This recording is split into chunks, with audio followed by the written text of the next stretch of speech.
আসসালামু আলাইকুম সবাইকে। আমি আছি ফারিয়া আপনাদের সাথে।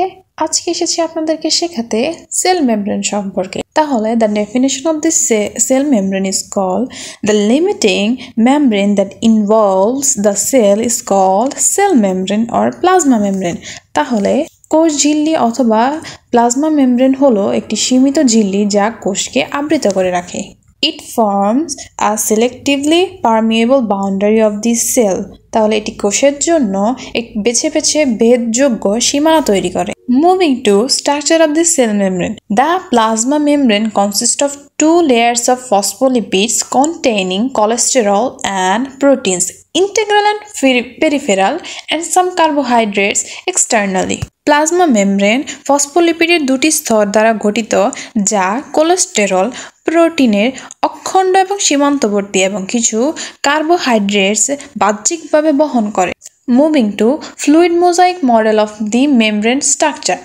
The fluid mosaic model of the membrane structure emphasizes that the phospholipid bilayer of a membrane also contains protein inserted in it or associated with its surface, peripheral proteins, and that many of these proteins move within the fluid lipid phase. Fluid mosaic ঝিল্লির কাঠামো তরল mosaic মডেলের ওপর গুরুত্ব আরোপ করে যে একটি ঝিল্লির ফসফোলিপিড বিলিয়ারের প্রোটিন থাকে যা এর মাঝে প্রবেশ করানো হয় এবং এর পৃষ্ঠের সাথে যুক্ত থাকে এবং প্রোটিন সম্পূর্ণ দৃঢ়ভাবে লিপিড স্তরের মধ্যে খচিত থাকে। Integral proteins are firmly embedded in the lipid layers. Those that completely span the bilayer are called transmembrane proteins. যে bilayer protein মোটাভাবে প্রসারিত থাকে তাকে transmembrane of protein বলে।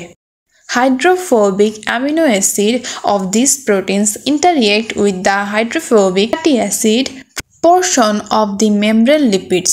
Both the proteins and lipids may have externally exposed oligosaccharide chain. এই প্রোটিনগুলি hydrophobic amino অ্যাসিডের সাথে hydrophobic fatty অ্যাসিডের সঙ্গে বা অংশগুলির সাথে যোগাযোগ স্থাপন করে। প্রোটিন এবং লিপিড উভয়ের বাহ্যিকভাবে উন্মুক্ত অলিগোস্যাকারাইড চেইন থাকতে পারে।